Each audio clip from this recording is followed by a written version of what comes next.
We are live. We are live. Welcome to College Football's Peek Around the Corner with your host, Greg Pflugar. We cover everything in college football because we love everything in college football. And if you do as well, please subscribe to our channel. Smash the like button if you like our content.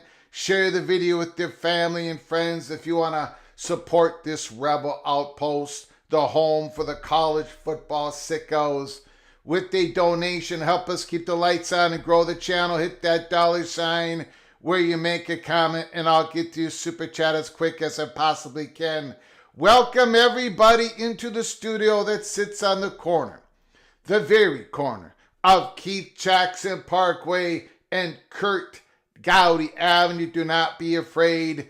Do not be afraid to become a legend with your comments and with your phone calls. Welcome on everybody. I appreciate you joining us on Monday, October 6th. Monday, October 6th. I'm going to give you a little bit of a warning right now. And then after the roll call, I'll give you another short warning. But today we are going to do one of our PATC renditions, where we sing a song and it has to do with something that's going on in the college football world. And of course, yours truly, the fat guy from Minnesota. I do a magnificent job that none of you, for whatever reason, I shouldn't say none of you, 95% of you do not have the musical what's the word I'm looking for? Accompaniment.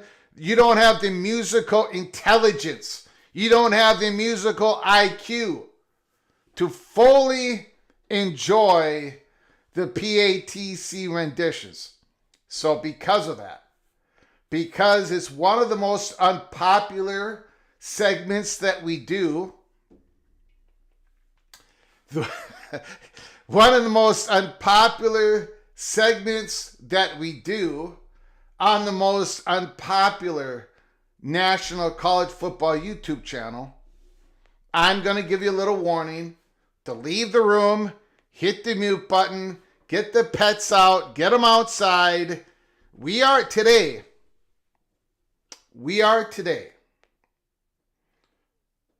inspired by what's going on at Penn State and James Franklin. We are going to be singing John Fogerty's I Want to Know. I want to know if you've ever seen the rain. So we are going to do that song a cappella, live, in front of you all, undeserved, in front of the PATC family. Now, for the Penn State, and we got a lot of Penn State people in the family. At the end of the song, now you know how I do it, right? I put up pictures, right, to go along with the song. At the end of it, I show a very positive, we are Penn State message. Okay? So I'm not burying Penn State. No way can you bury that incredible football program and that incredible fan base.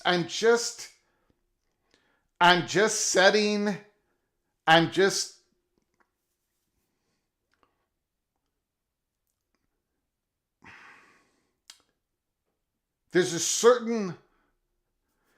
certain mood at Penn State, Happy Valley. And it's really hard to capture. It's people are depressed. Of course, people had high expectations. People are proud at Penn State. It just hasn't. They've climbed the mountain. They just haven't taken over that last peak. And I've been sitting here babbling on this live college football show, and I can't quite put it into words. I'm trying to capture something. Yogi Buck Senior says, good song, don't wreck it. Well, you're putting a little bit, I'm probably going to James Franklin it. But anyways, I should not have said that. Because I have not been able to capture, I think, the sentiment of what's going on at Penn State. Now, what I naturally do is I go to music, and I'm looking at songs, and I think this one captures it. So we're going to do it, and we'll see what happens. I'm going to give another little warning after the roll call. After the roll call, we're going to do the song. I'm going to give a little bit of warning to move the pets out of the house, put them on a leash. Some of your pets love it, I'm sure. I'm sure some of you pets absolutely love the golden vocal cords of Greg the Gold. Before we get to that,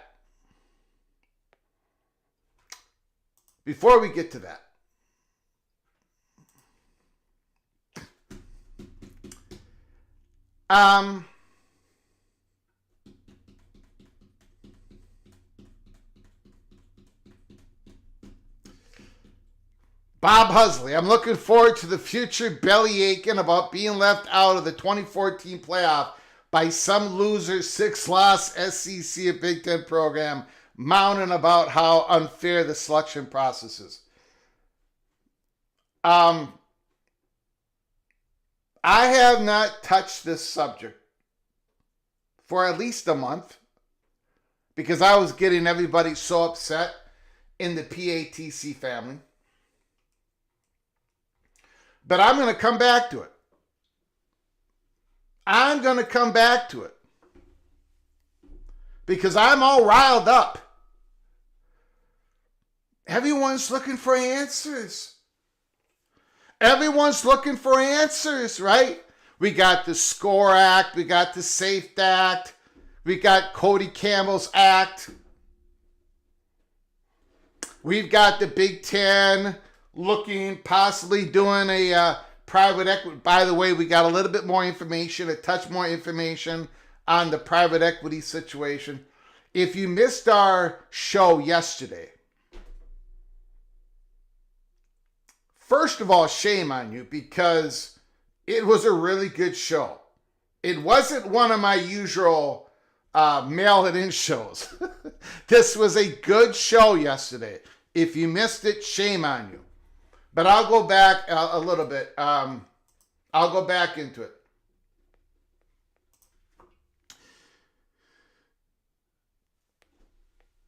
Everyone's got a problem. Everyone's got a solution. Everyone's bickering and fighting with each other. The large AQ college football playoff model is the answer for many of the questions. Not just one, not just two, but many of them. And now I'm wrecking my singing voice. It's sitting right there. Grab it. Big Ten, do it. The latest reports, a couple of Big Ten athletic directors are socializing this idea. Big 12, what are you waiting for? ACC, come on. And the Southeastern Conference? I'm sorry, man. I do it. I mean, this is where you can put your metrics in your strength of schedule, strength of record, and blah, blah, blah, blah, blah, blah, blah, blah. All those metrics that you all love. This is where you can see the most. You can get your 7 teams into a 2014 playoff. And a straight seeding, you can have 5 of the first round games. The top 8 schools will get 5 of the first round. This is where you can flex. Southeastern Conference, you can't flex on a 16-team playoff. On a 24-team playoff, you can flex. And Big 12 and ACC, you want to create more value for your content? By the way, everyone does. It's not greed. Then make the regular season as valuable as you possibly can. And you know how to do that? You get more of your teams further along in the season that have a shot at the college football playoffs. The 8Q model, the 4-4-4-4-2-6 is the answer to so many questions. So many questions. You don't think if in all these conferences are still looking at a private capital firm, infusion of cash, strategic partner, push their branding out. You don't think a private capital firm would love to have a 2014 playoff with 4 AQ models in the Big 12 and ACC? The floor rises up. You still have your committee to decide the straight seeding. You still have your committee to decide the at-large, which most of them are going to go to the Southeastern Conference. Maybe the Big Ten some years, maybe the Big 12, maybe, you know. This democratizes the sport. This creates value. This does. You know what it is? I'm going to say it. I'm going to go ahead and say it, and a lot of you are going to turn off your TVs, your telephones, right before I start singing, which is your loss or your gain. Going, yes, I'm an extremist on this question. I am an extremist on this. If the college football playoffs, and I know all these college football reporters can't stand the idea, Reese Davis looked in the camera and said this is absurd, but if the college football playoffs go to 24 teams and it's 4-4-4-4-2-6, it would be like what the college basketball did when it went to 64 teams. The sport exploded. The value of college basketball exploded. It would happen with college football. Anyways, we're going to get back to that in the back end of our monologue. I know a lot of people disagree with me. I think it's not the solution for everything, but it's an answer to a lot of questions. Let me show you something here. And this really got me going. Hope I can find it. Here we go. A friend of the program, Wild Jute, makes a comment on 3, the college football playoff bracketology via Andy Staples. Okay? He gives us playouts here. 7 Alabama, 10 Texas Tech, Oklahoma, 9 Georgia. Number 1 Ohio State, 4 Texas A&M, 2 Miami, 3 Oregon. 4 Ole Miss, 11 Georgia Tech, 5 Indiana, 12 Memphis. The first 4 out is Missouri, Tennessee, Michigan, Notre Dame. All right? Now, I'm not going to sit here and rip on this bracketology. If you put 100 people into a room and had them put a bracketology, they would all look different. And I don't think there's anything wrong with it. Whatever, right? And I love bracketology. I love discussing it. We are going to start doing this here at PATC every week. You might, you probably disagree with it. That's fine. But this is Wild Youth's comment. It's becoming clear to me that there is only one path to get 2 Big 12 schools in the CFP. Texas Tech goes undefeated in the regular season and loses in the Big 12 championship game. Texas Tech squeaks in, and the title game winner gets an out of berth. All right? My answer to that is, I agree. Unfortunately, I agree with Wild Youth. I agree with them. Here's the problem, guys. This is the problem.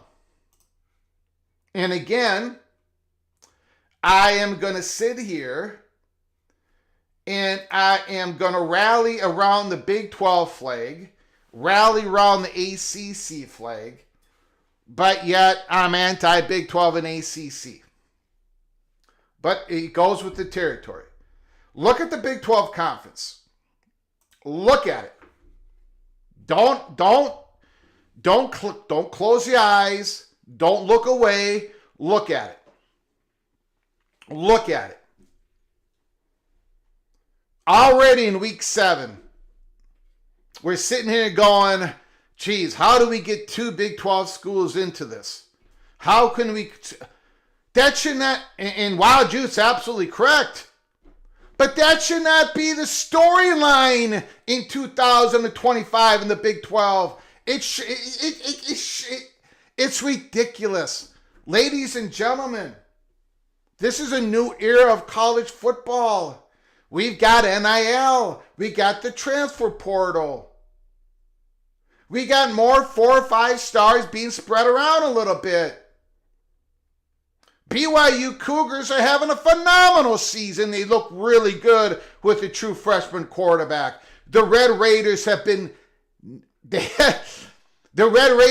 absolutely dominant.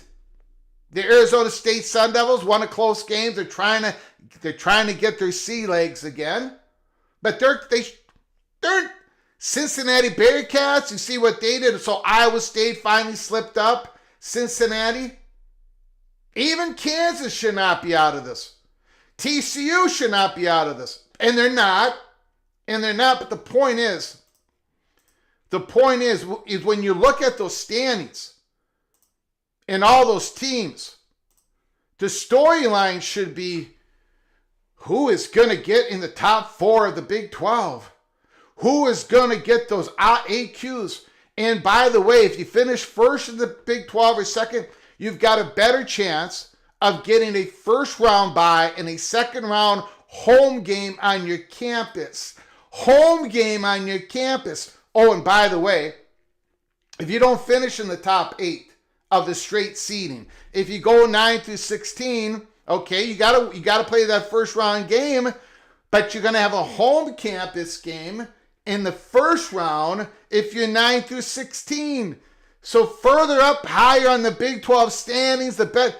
This is what it should be about. Not if you lose once and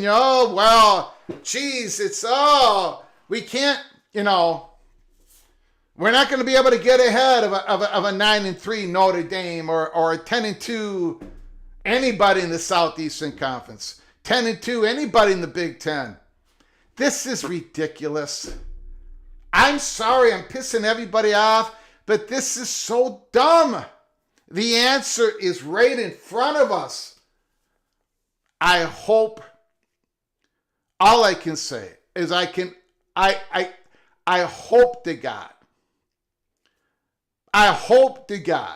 to the maroon gold in the sky, God, which I don't know where you were last Saturday, 42-3, he must have been busy that day. I hope to God that Brett Yormark and Phillips is saying, this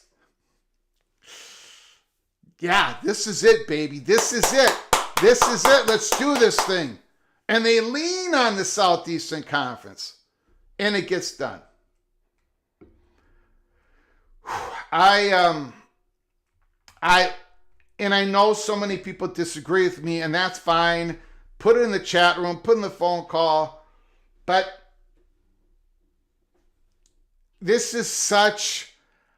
I think this is such an important point in college football. Yeah, it's important to somehow codify the settlement and get a compromise between the SCORE Act and SAFE Act. And there's going to be more realignment. People are going to be looking out for the best interests. If you want to have the best interests in college football, raise the floor, get 4 AQs among the Power 4 conferences, get the G6 conferences, 2 auto bids, go 24 teams, have 8 home games and home campuses in the first round, another 8 in the second round, bring the money on in, right? That can save college sports, right? Without giving it to some government, faceless, unaccountable government charter agency, whatever you want to call it. Let's get this done. All right, let me do a super chat. Let's go through the roll call.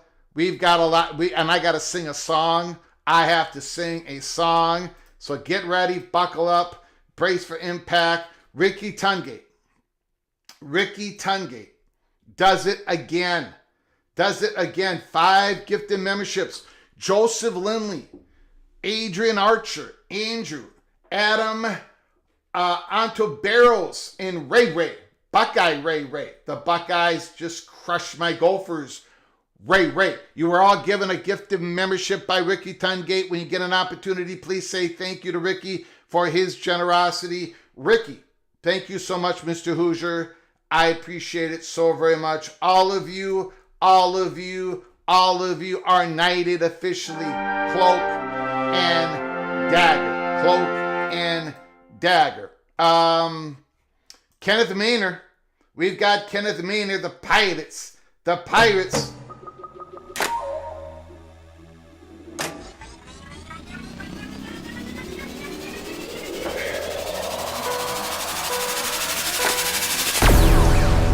Kenneth Maynard, rally around the American great.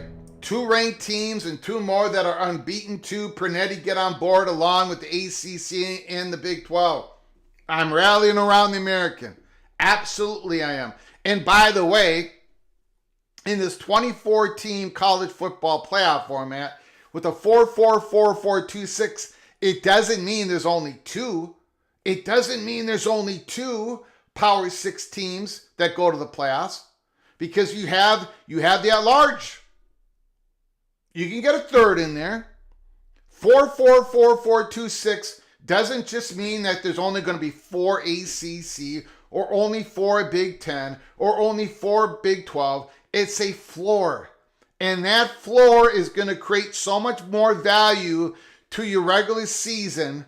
So when you go up for the negotiations, man, I tell you, Hammer Hennessy, thank you, Kenneth Maynard. I appreciate it. Rally around the American, no question about it. We got a $2 holla.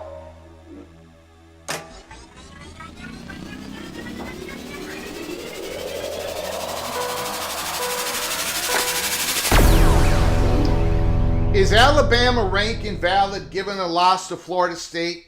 What is their ranking? I don't even know. What is Alabama's ranking? I don't think I have it saved. I don't have it saved. What is Alabama's ranking? What is Alabama's ranking? I don't know. I guess I'm not too worried about it. It didn't jump off the board at me as something horrific. 8. I think it's fine. I mean, I'm watching Ty Simpson.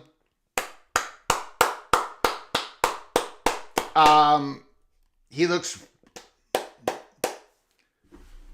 No, I don't have a problem with the 8. I don't have that problem with the ranking, to be honest with you. I do not have a problem with that. No problem with it. We've got another membership here. Jimmy Austin sent a gift membership in Baylor. Bear Patrick received the gift membership. Patrick, when you get an opportunity, please say thank you to Jimmy for his generosity. Thank you, Mr. Duck. Thank you so very much. I appreciate it. Both of you are knighted. Both of you are knighted. Cloak and Dagger. When you become a member, you can go to our library of episodes and watch all the episodes, including the membership-only early peak Cloak and Dagger episodes. Thank you, Jimmy. I appreciate it once again. Jimmy, appreciate it, guys. Appreciate it so very much. All your generosity. Thank you for starting us off today. Ricky Tungate, Kenneth Maynard, Hammer Hennessy. I'm okay with the Bama ranking. Jimmy, I appreciate it. I appreciate it. Don Scruggs, Georgia Bulldog. Bama is usually overrated, just being honest. I'm sure you are. I'm sure you are. Okay. Now, this is your last warning. Wendy Scruggs, thanks for coming on in. D5 Terps, Rico, Bob Swanger, Michael Smith, Stephen McNeely, Expedition Greg. I appreciate it. I appreciate you all coming on in. Stephen Vitt, Bob Swanger. Bob Swanger, I do not want you to turn this off because there's going to be some positivity at the end of this. All right?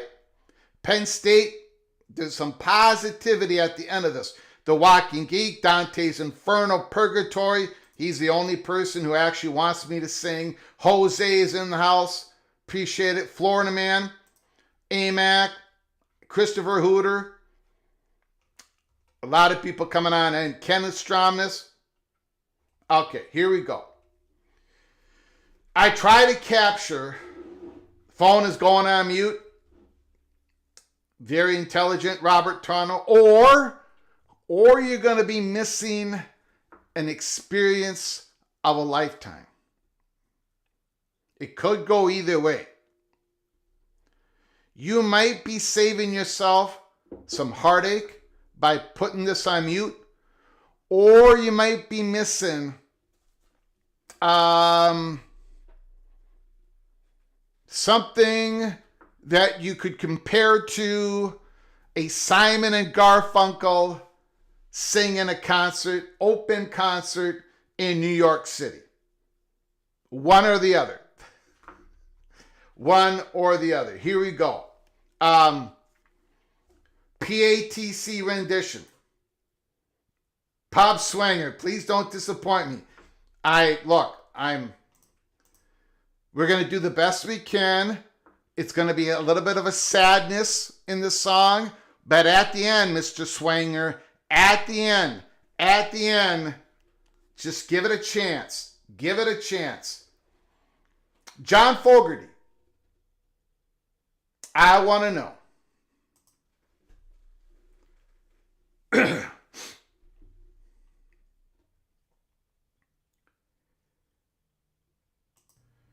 Someone told me long ago, there's a calm before the storm. I know it's been coming for some time.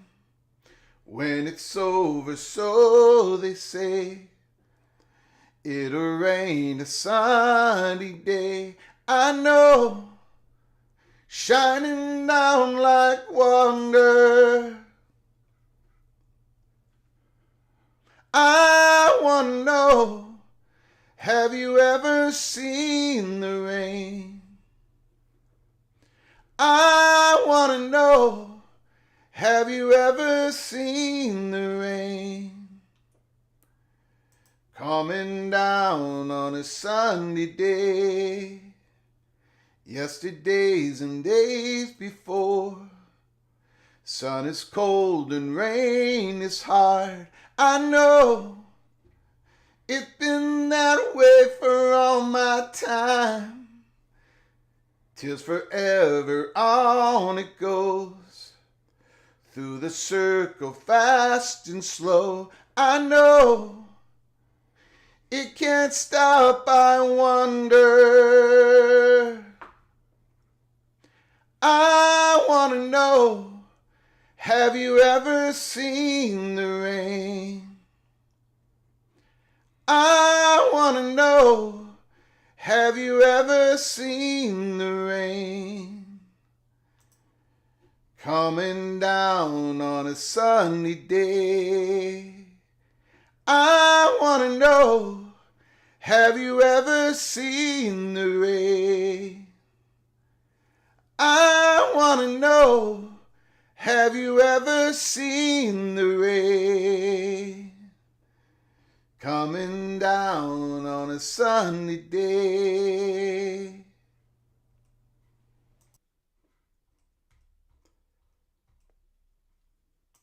All right, there it is, ladies and gentlemen. There it is. PATC rendition of what is going on at Penn State, James Franklin. But the Penn State fan base is not going to give up. They're always going to back their ball club. I have been trying to figure out how to capture the tone, the sentiment, the soul of what is going on at Penn State. Hopefully I did it justice. Thank you for listening. Thank you for hitting the mute button. Thank you for whatever you needed to do to survive that experience. I appreciate it. All right, now this is a college football YouTube channel, for God's sakes. So, Paul Feinbaum. What is going on with Paul Feinbaum? This is what I said. Now this was reported by Clay Travis, but then it was confirmed by Pete Knuckles of On3. On3 confirmed the story. Disney moving Paul Feinbaum from all of his ESPN shows because he expressed interest in running for the Senate is some Hall of Fame level of hypocrisy. Holy smokes. Stephen A. Smith is everywhere on Disney-owned platforms as he expressed interest in running for president. Now, I put that comment down on my X account, and I've gotten a lot of blowback or a lot of support, whatever, but we don't know. Now, Paul Feinbaum, as far as I know, hasn't made any comment yet on this. But there was another report. Let me see if I can find it real quick. Hopefully I bookmarked it or liked it, or no, I did not. But there is a report out there that a caller on his show was about to ask what is going on with you being off a Disney platform, whatever, and his connection got cut off. So I don't know what's going on, but when On 3 confirmed Clay Travis's report. So I'm not a Paul Feinbaum fan, obviously. You all know that. I've thrown a few elbows his way. But, just because you express an interest in running for a political seat, you're not going to be on the air anymore. That doesn't make any sense to me at all. Doesn't make any. Now, if he says I'm running, if he officially declared, okay, I completely understand that. But you express interest. There's a lot of people out there expressing interest in doing things, running for a political spot, and they're not being taken off the air. Again, it's not really so much about Paul Feinbaum, although this is about Paul Feinbaum. I'm saying you can't have somebody out there saying, I'm thinking of running for president, talk about on the shows, and he's still all over the place, but someone expresses an interest to run for Senate and he's off. I'm based? I don't know what that means. I don't know what this means. I don't know. Honestly, I don't know what that means. I do not care about Paul Feinbaum's politics. This is not a political thing. Not a political thing at all. I'm not a Paul Feinbaum fan. Once again, hopefully people are not looking at this just with tribal politics. But I guess they are. So anyway, I just wanted to bring that up. We'll see what happens. Christopher Hooter. Greg, I hear Auburn's Bruce Pearl was going to run but opted out. Feinbaum is considering. Yeah, well, it sounds like Feinbaum did say he was considering. And he's got every right to consider that. And if he needs to be put off the air, okay, so be it. But you would think that would run true with everybody. But I guess not.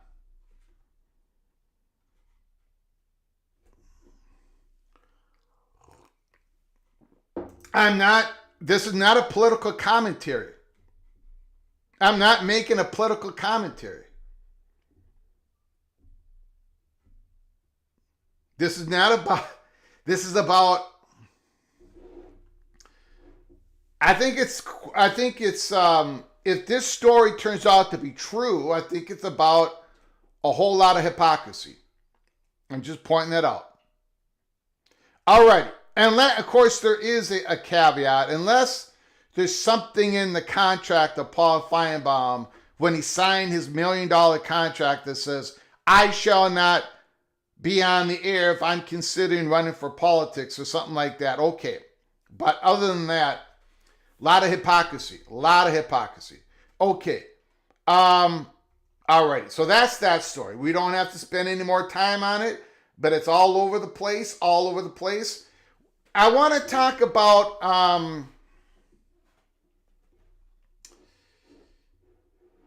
again, we talked about on yesterday's show about the three private equity firms that have made their final presentation, at least this round of bidding, to the Big Ten. And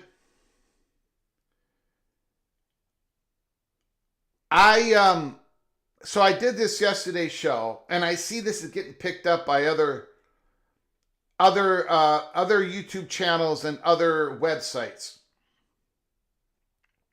There are three different private equity firms. One is Apollo Global Management. The other is Sixth Street Partners, and the other equity firm is Ares Management. Ryan Willie says Feinbaum's show is on now. Let me know, Ryan. Let me know if Feinbaum talks about it at all. Talks about the reporting of On3 and Clay Davis. Because just because he's on now doesn't mean the story wasn't true before. So we talked about these three private equity companies. And the question was, we talked about Apollo Management. And there is Dookies all over the place, right? We talked about this yesterday. Marshall Alexander, Managing Director in Client Protection Solutions, graduate, Duke University. David Kurtzky, a Managing Director and Portfolio Manager, Duke University. Christian Hester, Senior Counsel for Apollo. Hester received a JD from Duke University School of Law. Andrew Godston, a partner in the Financial Institutions Group. Godston graduated from Duke University with a BA in History. James Vanek, a partner and co-head of Global Performing Credit. Vanek graduated from Duke University with a BS in Economics and a BA in Computer Science.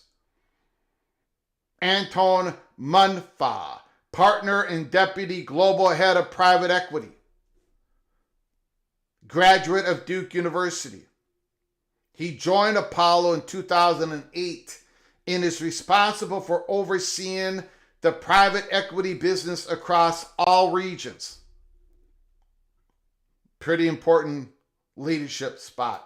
You got Reggie Love, a senior advisor at Apollo. Love is a former personal aide to President Barack Obama. He's recognized by Duke's Center of Politics as a distinguished fellow.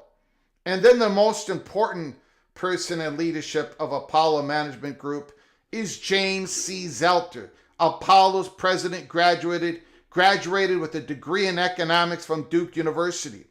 He's Apollo's president. He's heavily involved with the university, serving both on Duke University Board of Trustees and is the chair of DUMAC, which oversees Duke's endowment. So, we asked a lot of questions. We've been poking and prodding. We did get the thumbs up from Chatter Behind the Curtain that this is important. This is part of what's going on. This is part of the mix.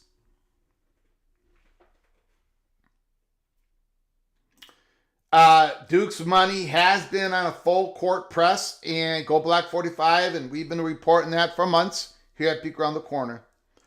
Now, we did a little bit of poking and prodding after we reported this thing on Ares Management and Sixth Street Partners.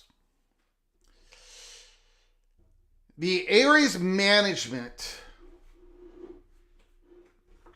is, it sounds like, as we've been told, if the Big Ten, and this is a big if the Big Ten pulls the trigger, and they very well might not. They might wait till 2026, maybe 27, maybe something else happens. But if the Big Ten pulls the trigger, and if it's with Aries management, then a lot of it has to do with the Big Ten wanting that strategic partnership for Europe markets, to push the brand, to push the content, to get sponsorship, European sponsorship. You know, that is why they would go with Aries management. Sixth Street Partners has been told to us and reported on Sports Illustrated, already has relationships with some Big Ten universities.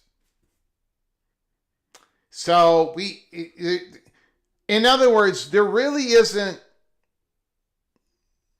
these other two private equity firms, as far as we know, and as far as what people have told us, they're not dominated by a certain alumni group of a school. Apollo Management, Global Management is. One thing that was told to us, and I don't know if and I don't think this has been reported, but one thing that was told to us,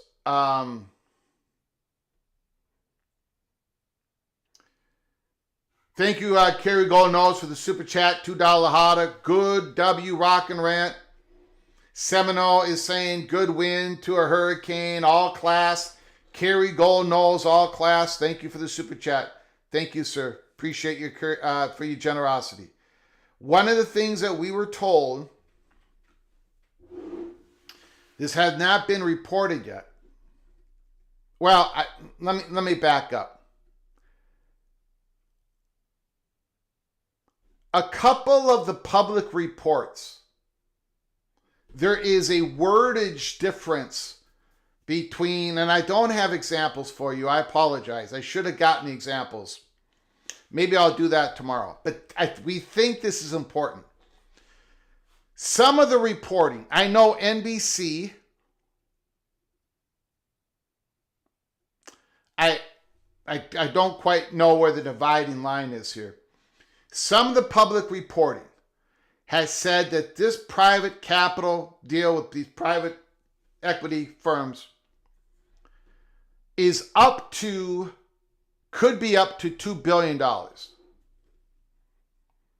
The initial report was at least $2 billion. We were told that is one of the hangups. That there are schools in the Big Ten that do not have a problem with the concept. They don't have the problem with the Big Ten enterprises concept. Like, this has been socialized. This has been worked on for months. They don't have a problem with the different tiers of who's going to get what. They don't have the problem with and they've got three of the biggest equity. They don't have a problem with a whole lot of things here. But one of the problems they actually have is they don't think $2 billion is enough. They think they should get more than $2 billion as a whole, and then have the same percent, same slice for that capital firm. So I think they're trying to, I think one of the things that was told to us last night was the Big Ten is sitting here. Now remember, all these reports are like, they're figuring out the details. They don't know if Michigan and Ohio State are on board. And they're saying they should have a decision by the end of the month. Big Ten should have a decision by the end of the month, by the end of October. And my question has been, why is it end of October? Who's putting this deadline on there? Is it the private capital firms? Is it Tony Petitti who may be saying, look, I got to put a little bit of pressure on these presidents. I got to have a deadline to squeeze them to say yes or no. Is it Michigan and Ohio State that have said, you've got to the end of the month to give us a deal that we like, or we're saying no to this? They're talking to the other Big Ten universities. Where is this end of October? Why is this the deadline? Or at least a soft deadline, because if it's a no, they're going to bring all this up again next year. Well, the answer we got back last night was, Greg, you pretty much got all your guesses wrong. What this is a Big Ten trying to squeeze the 3 equity firms into giving a little bit more. Like, we've gotten your bids. We've gone through this together. We've discussed it all. If this happens, we open up a Big Ten Enterprises. But we're not quite sure this is good enough. Michigan and Ohio State want a little bit more, but, Northwestern and Rutgers and Purdue and whatever, they don't want so much less and blah, blah, blah. And you know what? This could work, but are you sure you can't do a little bit more here? This is a Big Ten squeeze on the 3 private equity firms. This is what we were told last night. So I'm throwing that in there. That's part of this, I guess. That has not been reported on. So the number of $2 billion, there's been some public reports that it's at least $2 billion. There was the initial public report that it's upward to $2 billion. I got a feeling that if this deal does get done, and that's a big if, that we'll probably see the deal at a little bit more than $2 billion. That would be my guess, but we'll find out. We'll find out together. So I wanted to put that out there as well. Okay, so that's a little bit of information on the private equity situation that is going on. I did sing the song. If you missed it, go back to a little while ago, about 15 minutes ago, we sang a John Fogerty song, Have You Ever Seen the Rain? We got through that one, and nobody seems to have passed away on that.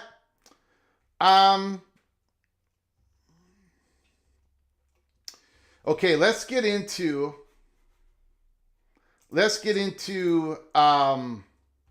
and you heard a little bit of my ranting on the large college football playoff format being the answer to so many questions. I'm once again going to bring up the Big 12 example, because if this doesn't hit you flat in the face, I don't know what else will. But before we do that, we got to talk about next week's games. We got to talk about it. My goodness. First of all, we're talking about the American rally around the American, Kenneth Maynard, South Florida, North Texas, Friday night football game. I'm going to do everything I can to try to do a watch party on that game. Even if I only get 8 people, 10 people, I think I'm going to do everything I can to do a watch party on that game. South Florida versus North Texas, big time, the American Conference game. It could decide a lot. Saturday, the Buckeyes and the Fighting Illini. Illini, look at what Luke Altmaier has been doing. Look at what he's been doing. Look at what Julian Sayin has been doing. Those 2 quarterbacks are lighting everything on fire. Mr. Beatty, Illinois receiver, gotten over 700 yards of total offense already in the season, scoring touchdowns in like 5-6 different ways. You've got Jeremiah Smith and Carnell Tate and Bo Jackson, and my goodness, this game got a lot of talent on that football field. A lot of talent on the football. Alabama and Missouri. Well, you know how I feel about this game.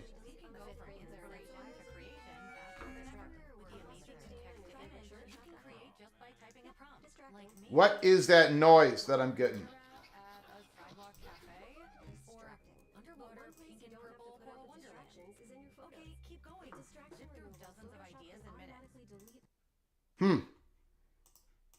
Oh, I was getting that from ESPN. Hold on. My bad. 3i Atlas. There you go. There it is. Hold on. Something was up.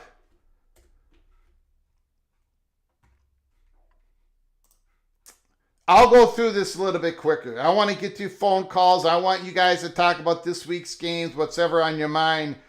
But there is a lot of sneaky, really important games this week.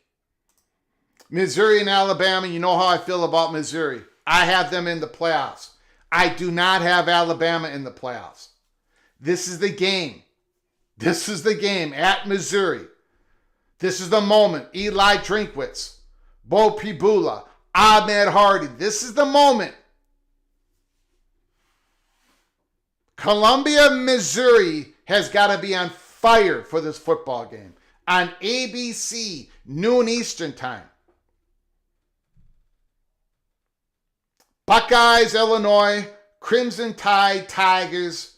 Wow. And then Pittsburgh and Florida State. Florida State's not out of it. And if we had a 24-team college football playoff format, 4-4-4-2-6, they definitely would not be out of it. Pittsburgh with their true freshman, 4-star quarterback, Heinshell, was incredible in his first game against Boston College, but he goes into Doak Campbell Stadium in Tallahassee. It's going to be a brand new environment. Florida State, man, Mike Norvell, your ACC record is 20-22. Let me repeat that. Mike Norvell, your ACC head coaching record at Florida State is 20 wins and 22 losses. It's got to turn right now. You cannot afford to lose this football game. And one more thing. The Panthers are going to send everybody in the kitchen sink at Thomas Castellanos. They're going to blitz on every play. I think they lead the nation in blitzes, in rushes, in hurries. That's a big game. UCLA, Michigan State. Michigan State, you better win that one. Jonathan Smith, you better win that one. Look at Cincinnati. Now they're up at the top of the Big 12. Big victory over Iowa State. They play at Nippert Stadium once again. UCF, Oklahoma State, and Houston. Houston's got to get themselves right now. They lost the big one to Texas Tech, but you win this one on the road. Everything is still in front of you, Houston. Everything is still in front of you. Indiana, Oregon. Holy smokes. Even Kirk Cignetti praised Mr. Lanning and the Oregon Ducks today. Praised them. This is a monster of a football game. The winner has the track to the Big Ten championship game. The loser is still in very good position to get to the playoffs. Oklahoma and Texas. The Longhorns are a mess. They just are. Oklahoma's quarterback, the backup quarterback, not impressive at all. Georgia Tech can Georgia Tech just do it and blow out Virginia Tech? Just get it down and blow them out. You're the 13th ranked team in the nation. You should not need a Haynes King miracle at the end of this. A lot of excitement at Georgia Tech. A lot of excitement at Bobby Dodd Stadium. And by the way, I'll throw this in there. I should have threw it in there in the last segment. But when you're talking about if the Big Ten does a private equity deal, private capital deal, however you want to phrase it, been told that the Atlanta market is something that this private capital company would probably want just in sponsorship money alone. You saw the news that Auburn is moving again. I forget who they're playing. Auburn versus I don't remember, but they're moving a game from Auburn into Atlanta, one of their home games, and so they're going to get next year. They're going to get $5 million to use in their NIL for their players in that game. The money in Atlanta, the market in Atlanta. So again, if the Big Ten goes to private equity, private capital, they have a voice in the next expansion. This probably will help Georgia Tech's candidacy. Notre Dame, North Carolina State, Colorado, Iowa State. Can they respond? Adversity. They lost. They got gashed. Colorado has their own adversity. Deion Sanders, their leader, the head coach, again, from his own words, having some health issues. We pray that Deion Sanders can get back. A lot of things going on there. Northwestern at Penn State. Now, Penn State should not have any problems with this game, right? They shouldn't. Nebraska at Maryland. Nebraska looked fast. Dylan Raiola had some struggles in that win. But again, Nebraska has a chance to go 5-1, 2-1 in the Big Ten if they beat the Maryland Terrapins on the road. And Maryland, of course, lost a heartbreaker to Washington last week. We'll see if Maryland can respond. Take TCU. They're not out of it. They're not out of anything. They're not out of anything. And they're going to go on the road to play a wounded, injured, battered, broken-hearted Kansas State team at Bill Snyder Family Stadium. TCU, this is a very important road win. UNLV is still undefeated. Dan Mullen is still undefeated. Old Dominion has a shot to go to the playoffs. Old Dominion has a shot. They got to win this game on the road. Arkansas at Tennessee. Bobby Petrino going into Knoxville. Swagular, Joey Aguilar, Swagular, Tennessee, 12th in the nation. A lot of volunteer fans are getting upset that Joey Aguilar is not being promoted as one of the top Heisman candidates. Florida at Texas A&M. Billy Napier. Can he save his job for another week? In Texas A&M at home, you should win this game, right? You should win this game.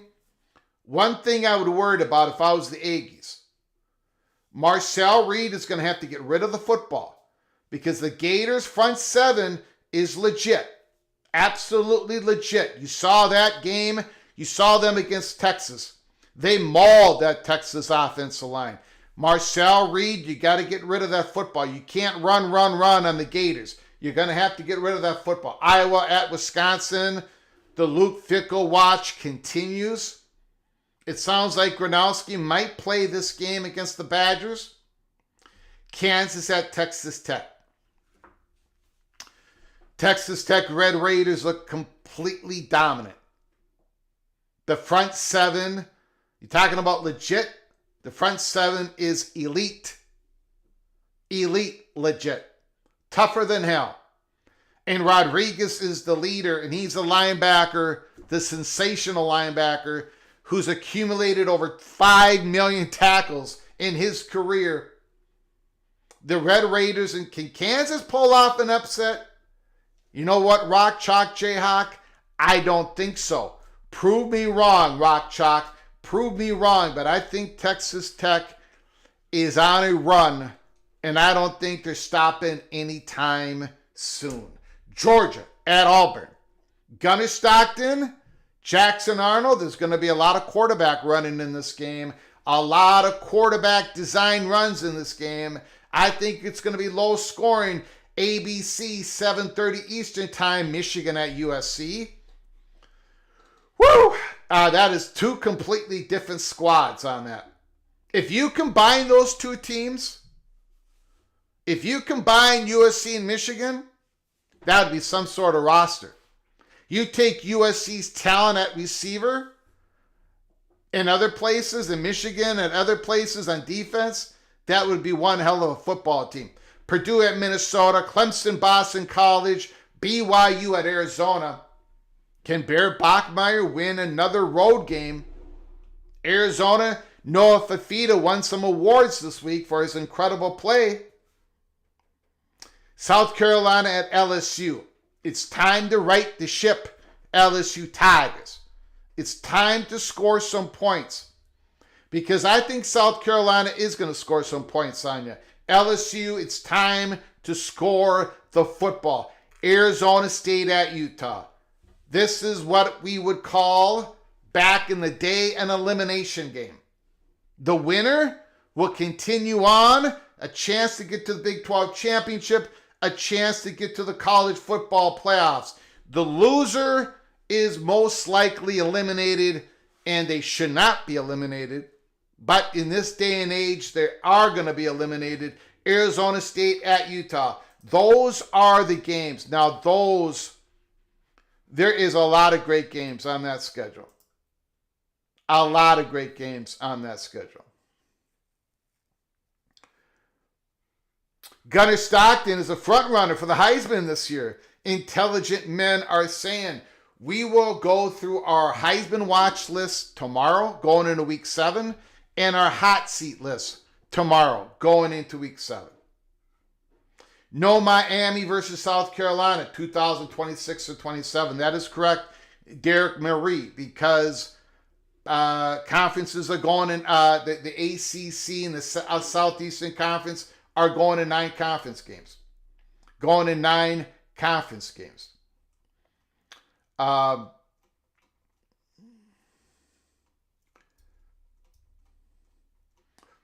Going through the comments here. I want to get to your phone calls so you can talk about anything in college football that your heart desires. Texas fell into the Flugar vortex.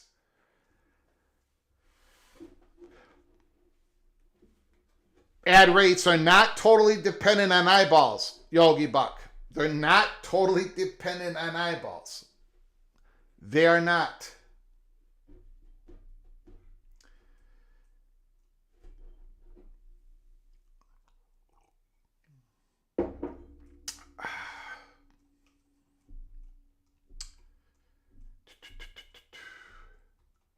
Okay.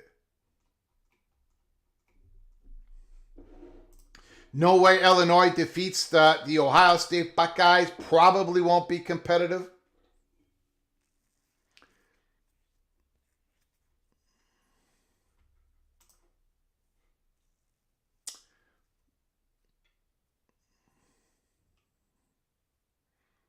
Okay, now let's get to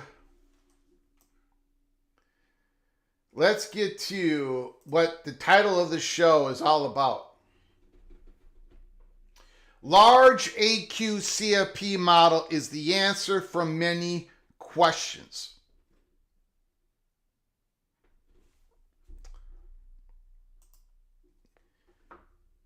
It is the answer for many questions. In my strongly held opinion, I have been fighting for a larger AQ model for months. When Tony Petitti was talking 16, I was talking 18. When the news came out that Tony Petitti was talking 24 and 28, I did not laugh at him. I did not mock him. I said, let's go. Let's go. Raise the floor. Raise the floor. Let me give you the best example why. I'm going to go back to this.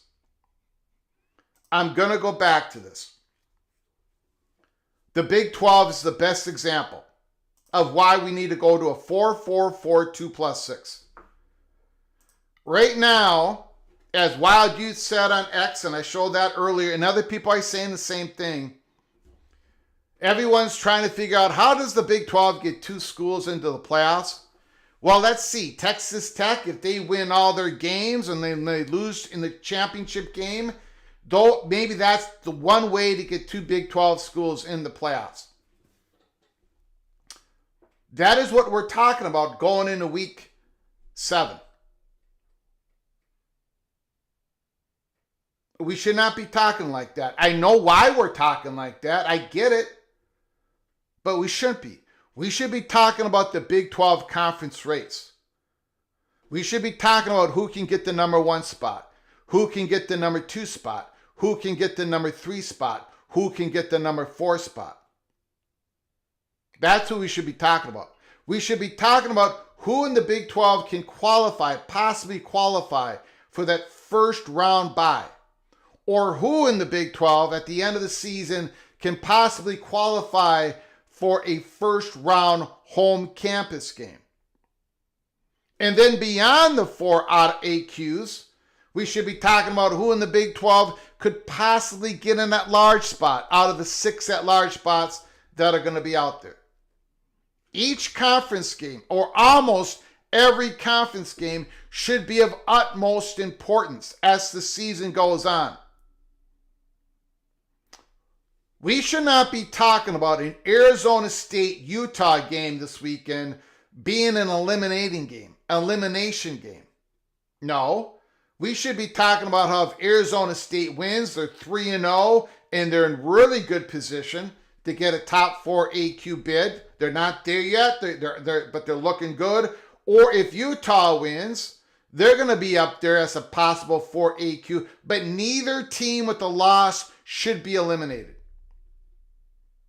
We should be talking about how if Kansas wins this week, if Kansas can upset Texas Tech, how that is beneficial for Kansas, that they would be able to win a tiebreaker in the Big 12 against the Texas Tech Red Raiders. This is what we should be talking about. This is what we would be talking about if we had a 4-4-4-4-4-4-4-2-6. The games would not be less important. They would be more important. And then there's different tiers of motivation. You're trying just to squeeze into that top 24. You're trying to get to that 4th spot.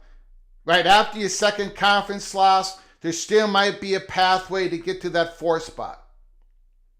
Or there might be a pathway to get that at-large bid. The other great component to the 4-4-4-4-2-6, the other great component to it is not only are the conference races, the conference games more important, but there is no reason not to play big-time non-conference games. Period. If you line up non-conference games against other P4 opponents and you win those non-conference games, then you've got a shot to get in a large bid if you don't finish in the top 4 of your conference. You've got it in the books. You've won some big-time non-conference games.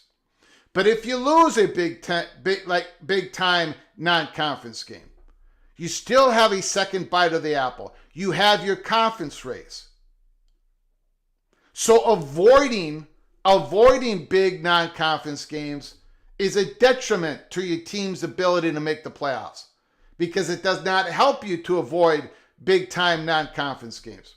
In other words, the Big Ten conference the Big Ten mouthpiece, quote unquote, I called the Big Ten soft a couple of weeks ago, and I got crushed by Big Ten fans all over the place. Big Ten on a 4-4-4-4-2-6. You don't have any excuses right now, but you have no excuse not to go to the requirement of 10 P4 opponents. None.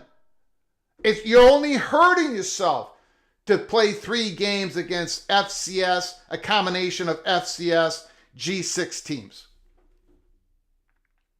The 4-4-4-4-2-6 also,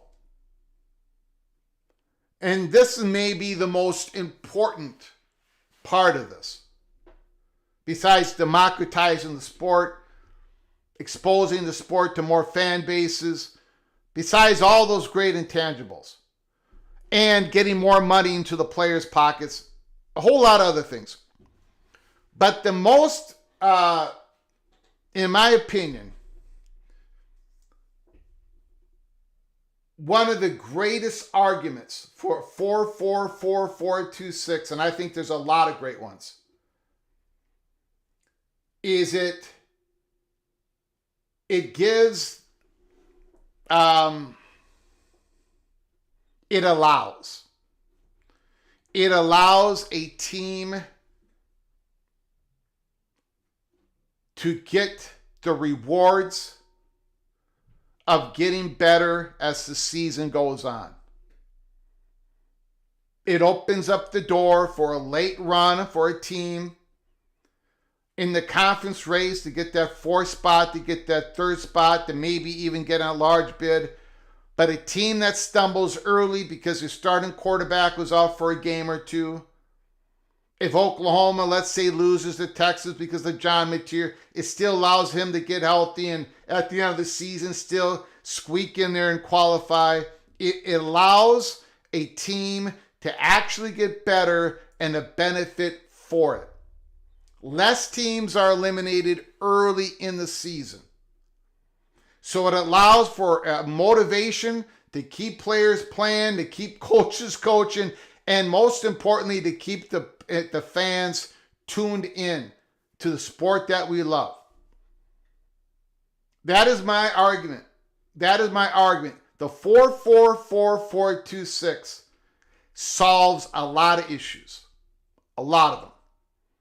It cements the Big 12 and the ACE. No matter what happens in the next realignment, no matter what happens, Big 10, SEC, Big 12, ACC get their own private capital deal, and everybody complains and bitches about greed.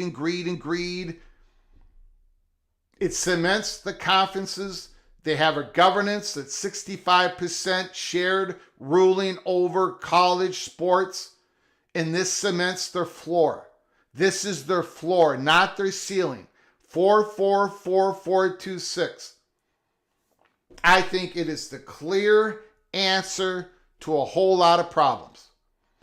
Let me know how wrong I got it once again. I'm going to open up the phone lines. You can talk about anything in college football that your heart desires. Thank you so very much for listening. Thank you for listening to my singing. For those who got through that. For those who did not like that performance, let me give you a couple of excuses for my poor performance. Call from Christopher Hooter. Christopher Hooter, can you just hold on for a moment? Take time. I appreciate it. Listen, guys, John Fogerty music is very difficult to sing, okay? It's way up there on a range that I can't get to. And I'm doing it a cappella. I'm doing it in the studio. And I'm doing it in front of you, PATC Gridiron Einsteins. That is a lot to overcome. That is my excuse. Christopher Hooter, the floor is yours. Okay, well, all right. I'm looking at you mentioned the other day the CNBC values of the college football programs, right? Yeah. And okay, now I'm looking at the Wall Street Journal. This is from January of 2025. Got it. Yep. Okay, so it's got Ohio State, according to their numbers, is valued at about $2 billion. Michigan is valued at about $1.6 billion. And then if you scroll down to, I don't know, Rutgers is the wagon at about 190 million. Okay, Yeah. so we got a high of 2 and a low of say 200 million. Okay, so and then if you Google the average value comes out to be about 735 million. Now, I kind of agree that given that, $2 billion seems to be light to me. If the average value of a program is, say, $700 million, and he's only going to put up $2 billion to buy in, and he gets a full share at this, is that what they're saying? A full well, we don't know what the share would be, right? Like, it's going to be one of 20 slices, but we don't know the size of that slice. Oh, well, okay. Well, I thought you had said it was going to be. I mean, like, sure. like forever, Ohio State. Forever, right? What? Like forever, he's got a full share. Not forever, only for the next 20 years. Well, that's an eternity in college. Well, I know, but I'm just trying to. It's a 20-year thing. They put out the grant of rights in 2046. 20 years, whatever percent slice that is. Look, and I agree with you. Although, to play devil's advocate, it seems like the slice is kind of light as well, right? It's not a big. It doesn't look like to be an overwhelming slice. But go ahead. No, and so if you, I don't know, say they make an average of $120 million a year for the next 20 years, I don't know. We can do the math. Was it worth their $2 billion, right? I guess that's what they're kind of doing. And they're quibbling over that. But I can see the higher valued programs like Michigan, Ohio State, and Penn State kind of, you need to juice that a little bit, yeah? Yep. No, I get it. So, yep. And then I have a question on the half share programs, not just the current ones, Oregon and Washington, but if they were to bring in new members, when it comes to a vote, are they full voting members and the number of shares is just about the money, or do they only have a half vote? No, once you're officially a Big Ten member, you got a full share voting. So Oregon's vote counts as much as Penn State's. Yeah. If you are fully invested, there are two Big Ten affiliated programs: Notre Dame with Big Ten hockey and Johns Hopkins with lacrosse, but they're not voting members. Notre Dame, on the other hand, is a full voting member of the ACC, even though their football program is not part of the ACC. But yeah, so Oregon and Washington was part of the deal full with their scheduling agreement. We're going to play 5 or 6, whatever it is, ACC schools every year. Yeah. You're going to give me a full voting right. Okay. Yeah, they have a full. Okay. Yeah. Yeah. Okay. And then Big Ten threw them a bone with their hockey team. Well, they don't have a vote on that, but yeah. I mean, right, they're just affiliated program. Yep. Huh. Fascinating. Yeah. Fascinating. Yeah. So so I was trying to look in so these values ebb and flow, right? I mean, if James Franklin gets it together and Penn State gets on a roll, then they might be the most valued program in 3 or 4 years, right? I mean, it just kind of depends, right? Of course. Right. Yes. So you probably have to do this over a 10-year period, right? To get absolutely. Right. Yep. But and it takes a lot in like Northwestern, right? Northwestern is building an $800-900 million football stadium, okay? And debt free. So Northwestern's valuation is going to skyrocket once that's completed. Even though, they don't bring the viewership numbers, whatever, but that football stadium is part of the valuation.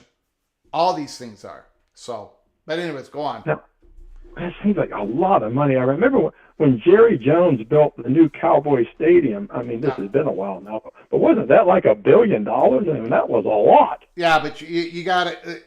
But they're putting it in high-end real estate area, and it's going to be built. It's going to be 35,000 seats.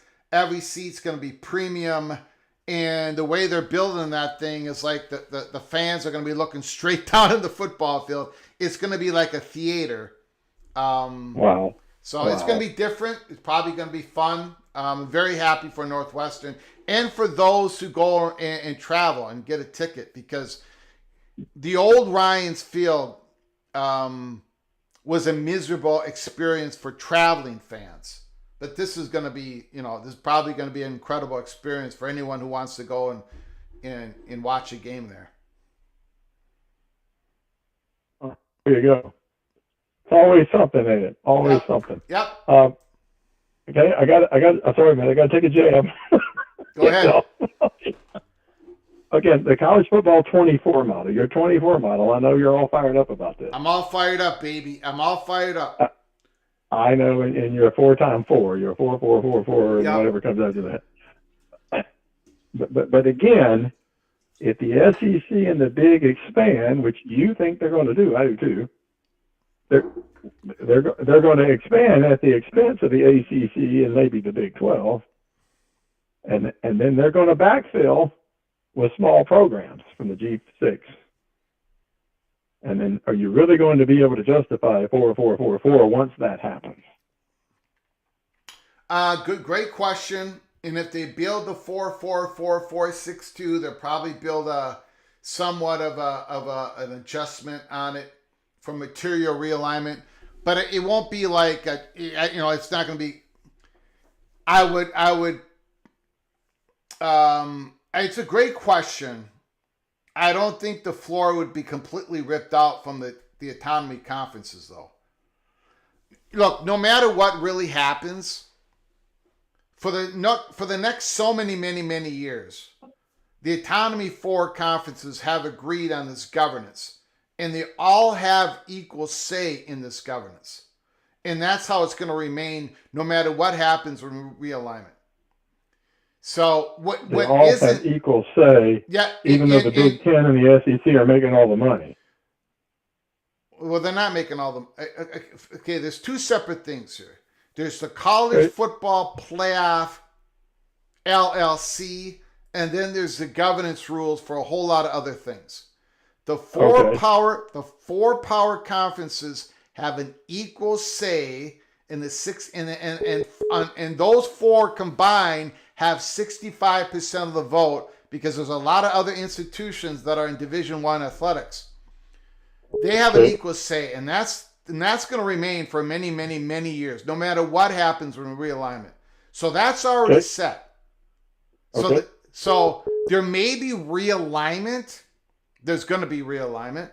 There's going to be expansion.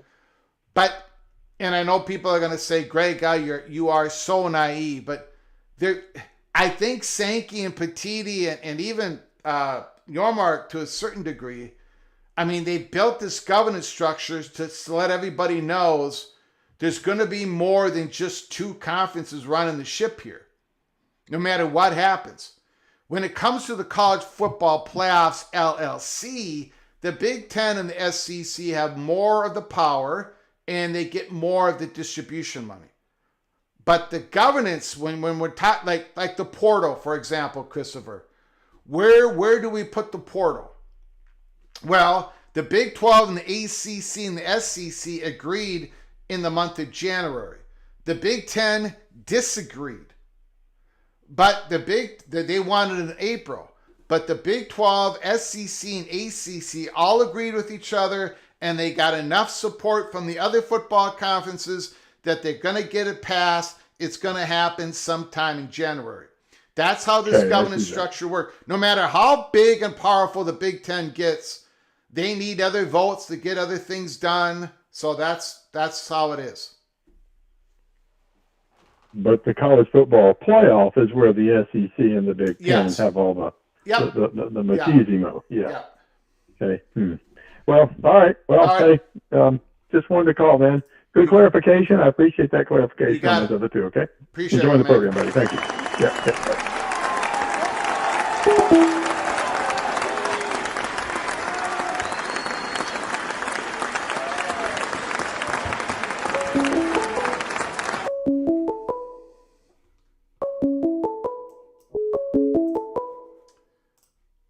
from?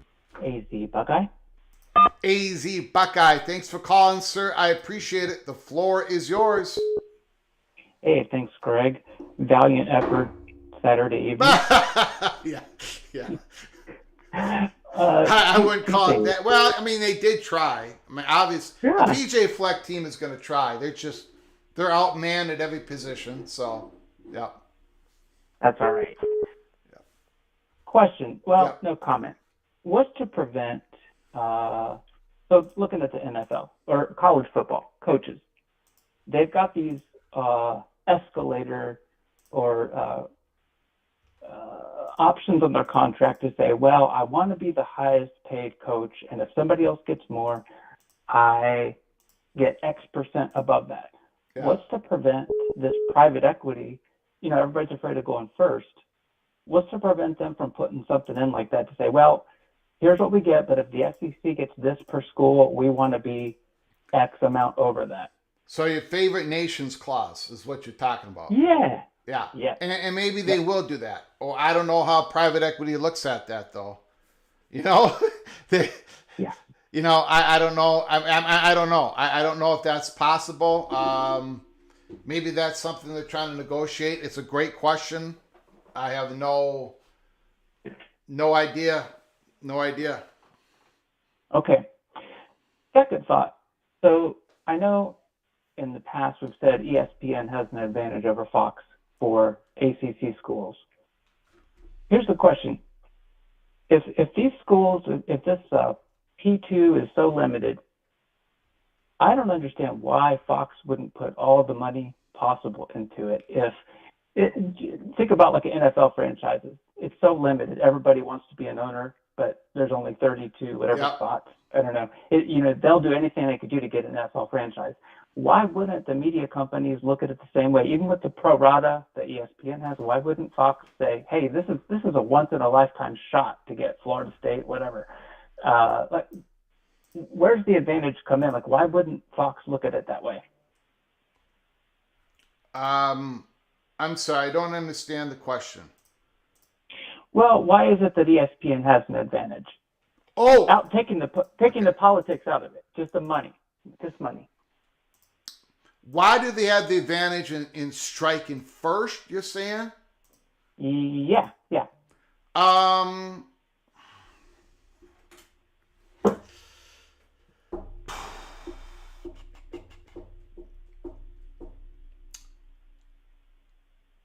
I don't. They may have. They may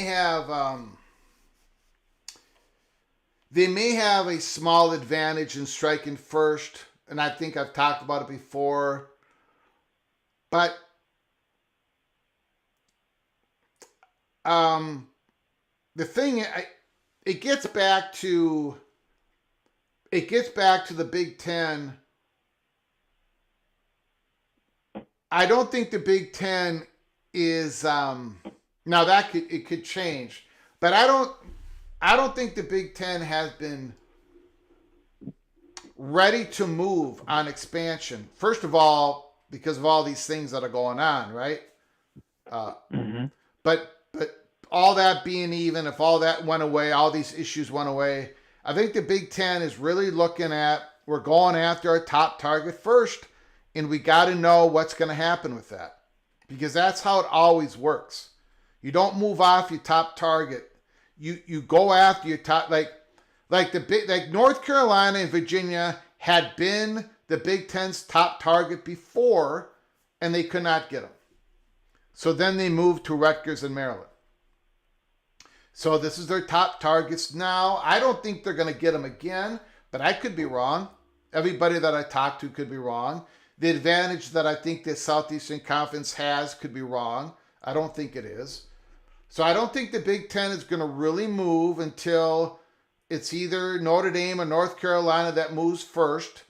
And so I think that is more of what is hanging things up. So what I'm trying to say, the biggest factor in this, I don't know why I just did that. Hold on. Is I think the Southeastern Conference has an advantage in getting their top targets. So I think that's why they're going to move first. But I think there's a little bit of other things going on as well. I think it's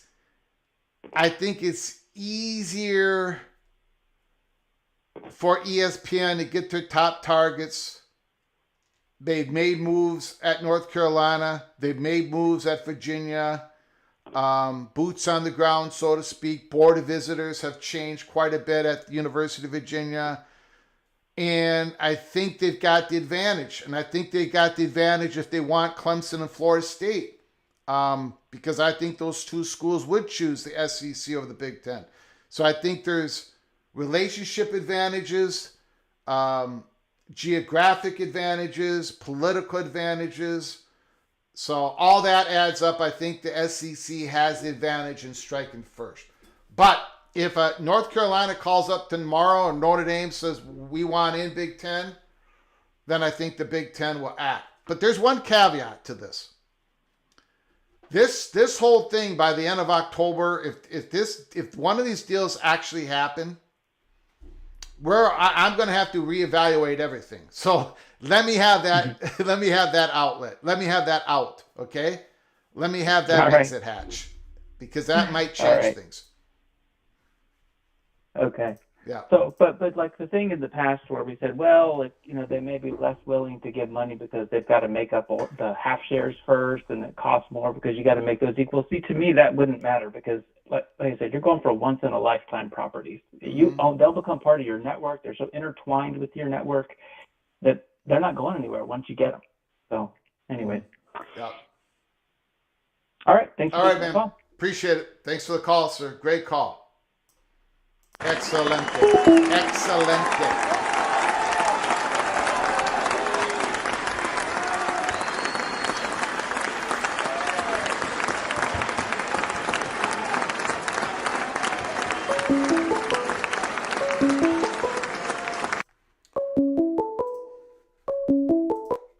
Call from Dave B. Dave B is on the line. The floor is yours. How you doing, sir? I'm good, Greg. How are you? I'm doing really good. Really good. Just a quick thought. I think that, and great call so far.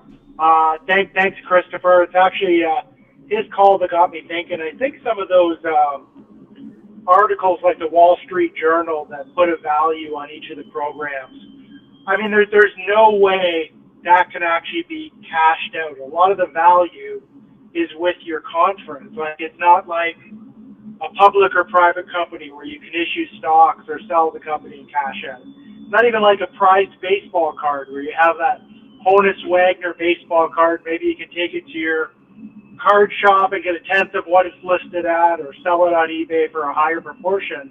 Really, Michigan can't just decide tomorrow, because they're valued at $2 billion, to go independent, and that's worth something.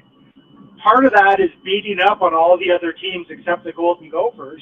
And, without that, Michigan just isn't worth that. So there's no way that $2 billion for Michigan to $200 million for Rutgers. I know it's a function of cash flows and an assessment of brand, but it's not actually realizable. They're only worth a fraction more than some of their conference mates. So that was my only thought there, and agree with all your thoughts on the Big 12. Interested to see what happens there. I don't want parity in a conference should not prohibit a conference from getting 2 or 3 playoff spots. Great. Let me piggyback off that. Parity in a league. Number one, what did you just say? How did you put it? Should not eliminate. Should not prohibit 2 or 3 spots. Yeah. But it also should not put a wet blanket over the value of your regular season. That is like, and I wish Silent Tony would make a better argument on this. I heard Joe Klatt do a great job, and Josh Pate, and of course I do a lousy job because I don't know how to talk. But that just because everyone has a couple of losses in your conference, and maybe you're not good as the other conferences, whatever, but you because of the AQ model, you still have incredible value in the season, the second half of the season, because everyone's battling for the top 4 spots. Parity in the league. Everyone being sort of even in the league should not be a wet blanket on the value of those games to your media partners. Your media partner, if Brett Yormark walks into his next media contract and the media partners know that there's going to be a Big 12 conference race that they can promote every single year, it doesn't matter if half the teams are undefeated and the other half haven't won a conference game after 4 weeks, or if everyone's got 2 losses after 4 weeks. It doesn't matter. You have the Big 12 conference race to promote, and you're going to get at least 4 teams in the playoffs. That is worth a lot of money. So let's get it done. Thank you for bringing it up that way. Go ahead, sir. Oh, I agree with that 100%. I actually didn't clue into the AQ at first. I think I had a eureka moment after this, much like yourself, after it had been discussed for a little bit. Yeah. And, I don't know, the way it is now, it just exacerbates some of the issues. You know, being a BYU fan as an example, I just can't believe in the rankings, even before they have a loss. Yeah. You know, they're looking up at Illinois with who isn't exactly a blue, but like Tony Eason's not walking through that door tomorrow. I think Luke Goldmeyer's better, but go ahead. Yeah, but I mean, behind somehow they're pinned behind Illinois with a 53-point loss and Notre Dame with 2 losses. I know. So even a road loss at Iowa State or at Texas Tech is going to be it. So bring on the AQs. And yeah, so a BYU fan at this point. Now, I'm not a BYU fan. I haven't walked a day in your shoes. So I'm just going to give you my opinion on it. A BYU fan should be going, God dang it, why are we behind Illinois? Why are we behind Notre Dame? I mean, that could affect our at-large positioning. That could. But okay, here we go. We're 2-0, baby. We're going on the road. We could be 3-0. All we got to do is finish in the top 4 spots and we're in the playoffs. But God dang it, you still have that, you know, you're still looking at the rankings. It's still, all that is important. All that can be water cooler talk because it's going to be straight seeding when it comes to the playoffs. So all that is still important. BYU fans are still going to be like, but you still have this thing where every conference game is so damn important, excuse my language, because you can finish in the top 4. You are in no matter what those rankings say. It's 2 bites at the apple. Go ahead, sir. Nope, that's it. Testify. That's all I have, and hope everybody enjoys the games this weekend. Yep, you got it. Appreciate the call. Call again, sir. Thank you. You got it.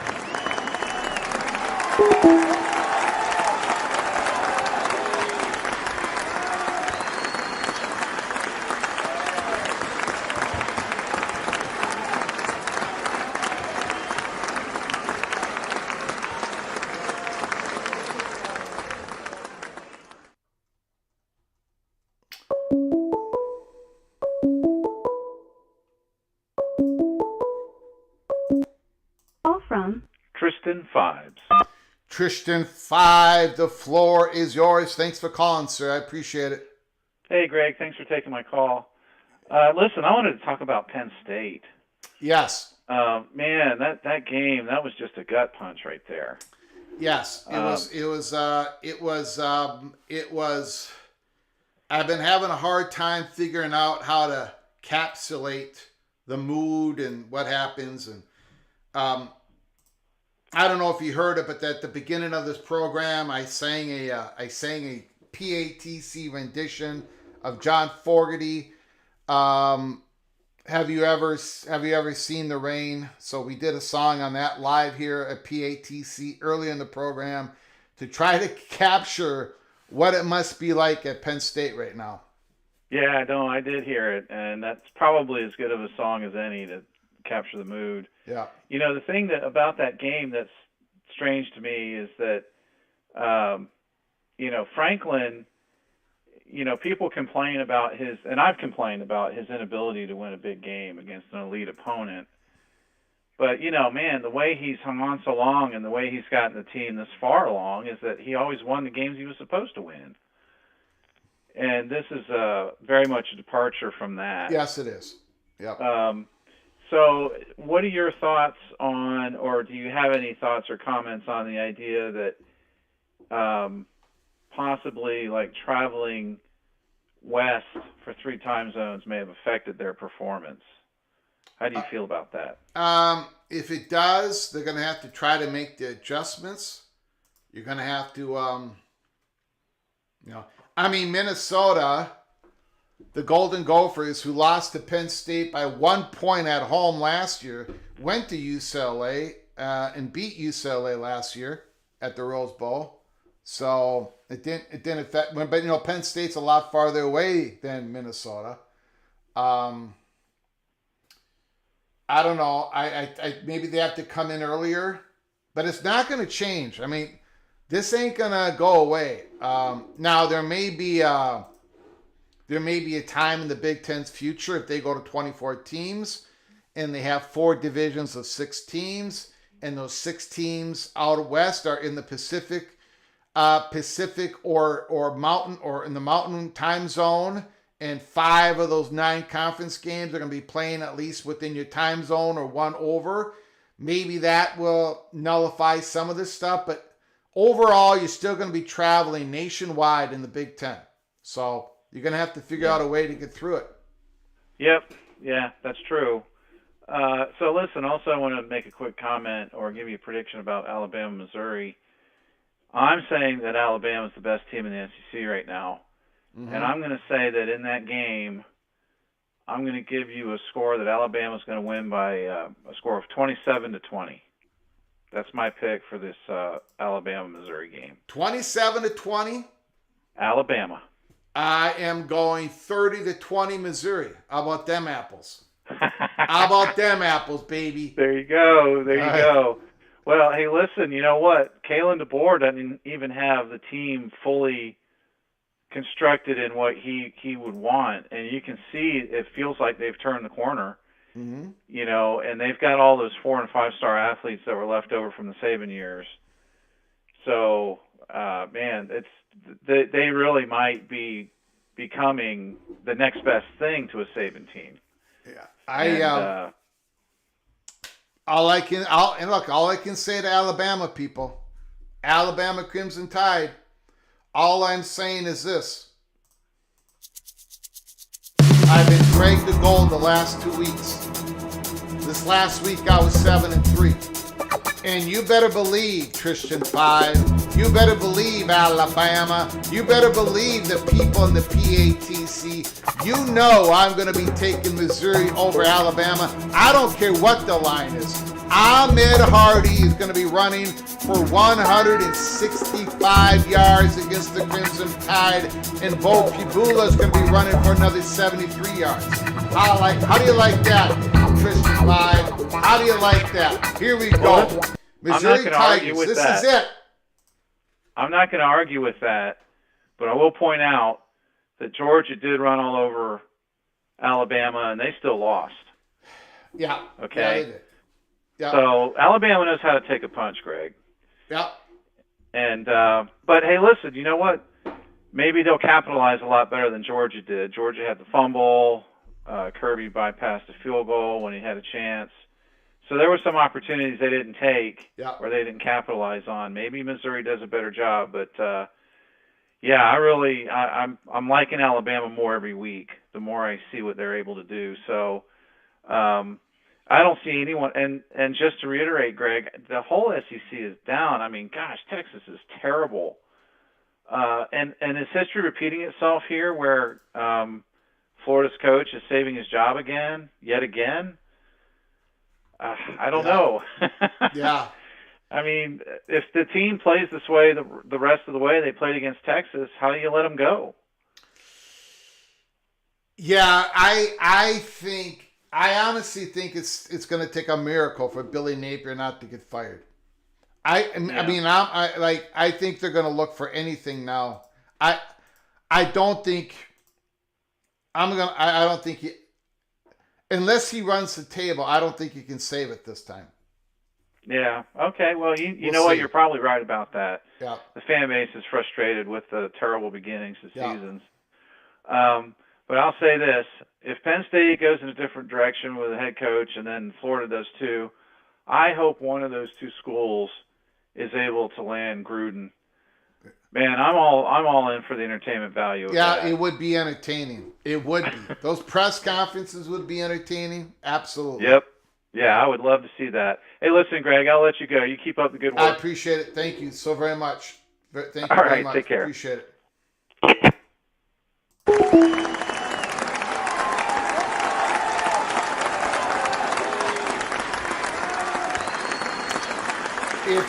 If you're new to the channel, or if you haven't done it yet, please subscribe. Hit the subscribe button. Turn on those notifications and smash the like button if you've liked our content today.